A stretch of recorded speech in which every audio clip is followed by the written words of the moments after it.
What's good, everybody? It's your boy Young, and I'm back. I got another analyst video. You feel me? We slanging on medias. First and foremost, y'all know what y'all supposed to do. Make sure y'all like, share, subscribe, turn on the post notifications so you know when the next video drop. And yeah, man, we about to get into it. We are at the final part of this whole James Harden trade fiasco. If you're new to my analyst videos, welcome.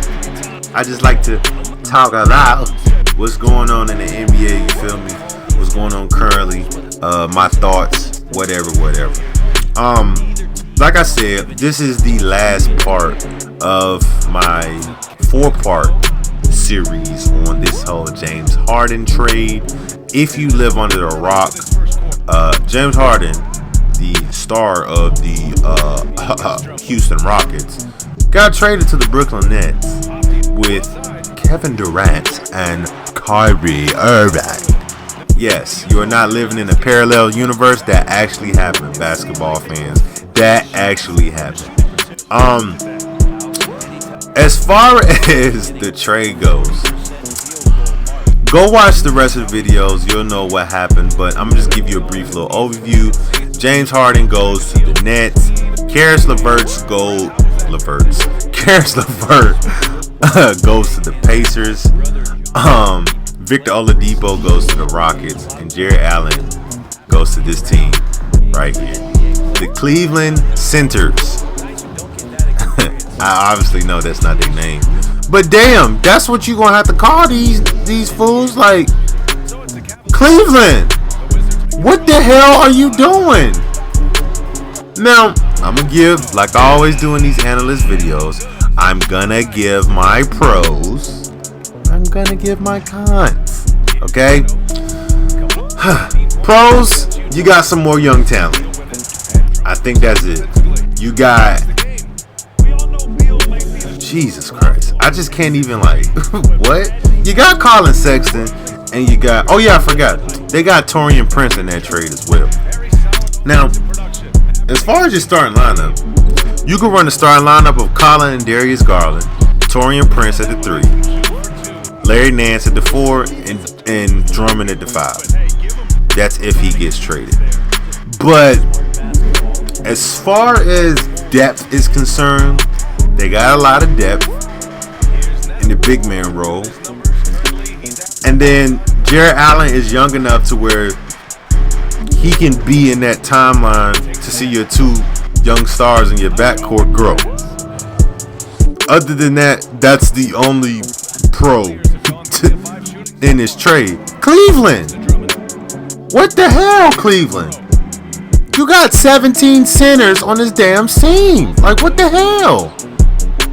Shout out to my homie Dre that was in my Atlanta Hawks analyst video, or I think it was the Wizards, I don't know. Shout out to him. I used to make this joke about, he's a Miami Heat fan. He's been a Miami Heat fan forever. I used to make this joke about the Miami Heat all the time, that they had 86 shooting guards on their team, because they did. Now they figured it out down the line, but damn, Cleveland, you got Kevin Love, Andre Drummond, JaVale McGee, Thon Maker, Jerry Allen, Larry Nance, and then they got cuz from Penn State. What's his name? Lamar Stevens. He's a big. Marquise Bolden is still on the team. That's another big. They got Norvell Pele. He's a big. So you're talking about 1, 2, 3, 4. I think that was 5, 6, 7, 8, 9 fucking bigs. What the hell are you doing? Like, what? Somebody gotta get traded. That's just it. And I can stop the video right there. Somebody fucking has to be traded. What the hell? Now, I've been hearing people say, like, oh, maybe you can run two bigs and make it work. Fuck no! No! The hell you gonna do? Run a pick and roll and make Andre Drummond go to the 3-point line and fucking Jared Allen sit in the dunker spot? The hell? Cleveland, what are you doing, bro? What are you doing? Now, best case scenario, right? We have to remember that Kevin Porter Jr. is still hurt. Now, their young nucleus is Colin, Darius. You got Isaac Okoro, who's looking really good. Larry Nance, who's still young. Jared Allen, Kevin Porter Jr. That is your young core, right? So I can see them, building a team around those guys, which is pretty good.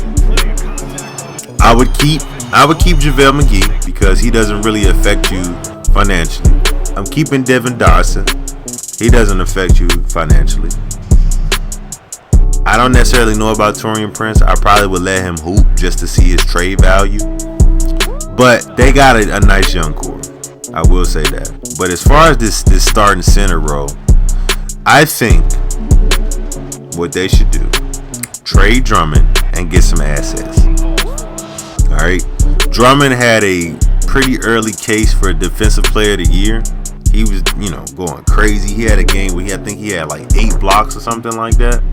Like, Drummond was going crazy. And I think Drummond is more motivated because a lot of people feel like, he's just a rebounding guy. Like, that's all he does.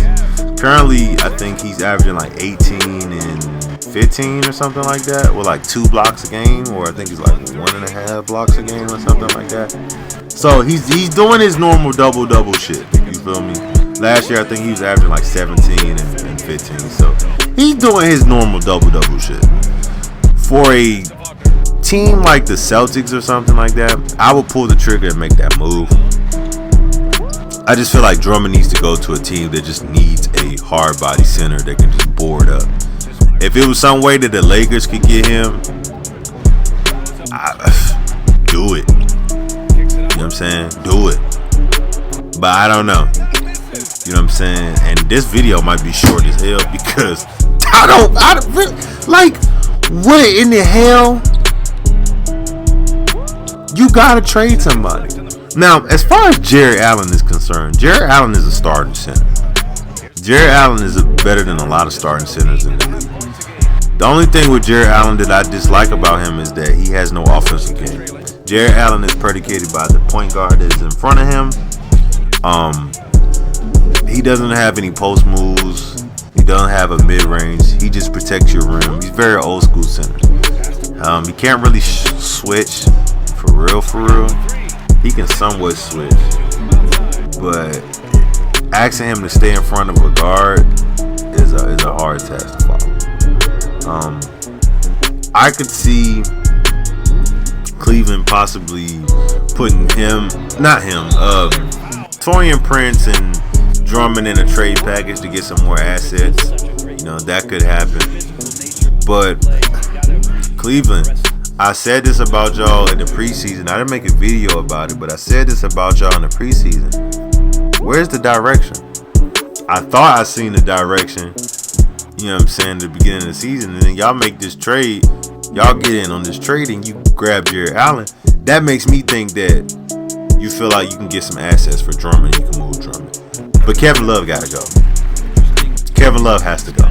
You have to trade Kevin Love. You have to get some assets for Kevin Love. Now, I know you building around your young guys. That's fine. Trade Drummond. Trade Love. Get some assets. Help them young guys. Because you got the catalyst. You know what I'm saying? I feel like Chetty Osman is a hooper. Do I feel like Kevin Porter Jr.? Because I'm a Kevin Porter Jr. fan. I love Kevin Porter Jr. And I feel like he needs to go to another team. I don't feel like he's going to get the minutes that he needs simply because of Isaac Okoro. Isaac Okoro is a way better defender, and he can figure out his offensive game.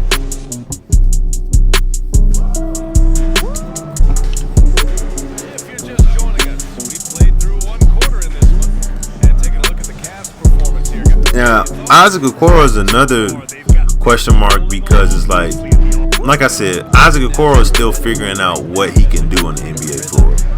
But I always say you can't teach defense, and he has the defensive instincts. Damn, Jared Allen. He has the defensive instincts to be very good. Maybe like an Iggy role to where he just does everything and he does it well. Or he could be a two-way player like a Jimmy Butler down the line. You never know. But he's going to be in the NBA a long time. Do you start him? I would start him because as far as the way this team is looking, he's your best perimeter defender. He's your best perimeter defender. A lot of people want to talk about how, Colin Sexton is a good perimeter defender. I don't necessarily say that he's not. I put Colin Sexton in like a budget version of Patrick Beverly. Like, when you look at Patrick Beverly, like real basketball players or people that watch basketball knows Patrick Beverly is not really a good defender. Patrick Beverly is not gonna really like stay in front of you. What Patrick Beverly does is Patrick Beverly is a smart defender. He's not a good defender. And what I mean by that is Patrick Beverly plays in between the rules to play defense. So for instance, Patrick won't necessarily hand check you, but he'll put his body in certain situations to where if you go in that direction, it's probably going to be a charge. So he's not going to really get a blocking foul more often than not. He stays in a lot of people's airspace, which when you're a shorter guy, compared to, everybody else around him, he's short. Now, compared to regular guys like me, you know what I'm saying? Me and Patrick Beverly would be the same height. But, as far as the NBA, he's short. And so in order to compete, he gets in a lot of people's airspaces. So you can't really do much. Because if you do, it's an offensive foul, which is smart. That's why I said he's a smart defender. He does a lot of good things defensively that are smart. But as far as like how he defends, he's not a good defender. And Russell Westbrook said it best, like he be fooling y'all because he be out here running. And he does. He does. You know what I'm saying? Patrick Beverly does. But I'm not going to really focus on Patrick Beverly. I say the same thing about Colin Sexton. Colin Sexton does like pretty much kind of the same thing. It's just that Colin plays with so much energy and heart and effort. It's like you think that he's a good defender, but he's not really a good defender. It's one of them things that I hate about the NBA. Narrative, I hate to use that word narrative, but a lot of times like narrative goes to certain people when it doesn't make sense. For example, I'm going to give y'all probably like 3 examples. Right? Wesley Matthews. Wesley Matthews had 1 year, I would say 1.5, that he was arguably the Portland Trailblazers' best defender. After his injury, he has never been that caliber of defender ever again. But what do analysts say all the time about Wesley Matthews? Wesley Matthews brings that defensive intensity. You got another wing defender. Wesley Matthews gets baked on the regular. Gets baked on the, I'm talking about put in the oven, 450 degrees, lemon slice to the side, and make sure that the food is seasoned properly. Baked. On the regular, he gets baked. But you never hear he's a poor defender. He's a poor defender because he had 1 year. That's what I mean by narrative. I'm going to give you another example. And I'm mainly keying into the Lakers. The Morris brothers. And I say the brothers because it be on both of them. When the hell did the Morris brothers be considered defensive guys? Because they fight people? Is that what makes you defensive in the NBA? Because when a skirmish happens, you're in the skirmish? Like you're pushing people? Wow. Damn. If that's the case, then fucking DeMarcus Cousins is the defensive player of the year. If you look at their defensive net ratings of when they're on the floor, they're horrible. Both of them are horrible. Horrible. They cannot defend anybody on the perimeter. They cannot defend anybody in the post. But they get this notion like they're such good defenders. They bring defensive identity. No, they just push niggas. Like, what? That's what I mean by narrative. Like, a lot of players in the NBA get narratives off of one thing that they did well at a certain amount of time, and it's like, oh my god, this is what is supposed to be surrounded around him. And going back to the Cavs, that's what I mean about Colin Sexton. That's what I mean about Patrick Beverley. These are people that I feel like have a lot of narratives around them that aren't necessarily true if you really watch it between the lines. But that's another conversation for another day. Cleveland, y'all got to figure out what the hell you going to do with Andre Drummond and Kevin Love. I feel like once y'all figure out what to do with those two pieces, then you can really kind of build on your backcourt. And that's pretty much it. As far as like moves that I would make, I don't necessarily know. If there's a way that I could package Drummond and Kevin Love, right? Draft day trade for Jonathan Kuminga, and I slot him in my power forward, you got a team that can run in the East. I'm going to just say that, and I'm going to let it rock. If you like this video, please make sure you like, share, subscribe, man. I had fun doing this little 4-part series. Let me know in the comment section what y'all want me to talk about. I am going to do a video on LaMelo Ball, and I'm going to do my response to my first analyst video when I was talking about Patrick Williams, because I got a lot of shit to say about Patrick Williams. But yeah, let me know in the comment section what y'all want me to talk about, and I will be sure to get that video out. Like I always say, as far as these analyst videos is concerned, I turn on the game and I just talk. So none of this is scripted. I don't have no notes in front of me. I don't have my phone in front of me. Everything is really off the top of my head and how I feel, because I feel like that's more natural and that's more authentic to what I want to do. So yeah, if y'all want me to talk about something else, let me know in the comment section and I got y'all. I'ma holler at y'all later. Peace and love, man. Let's do it.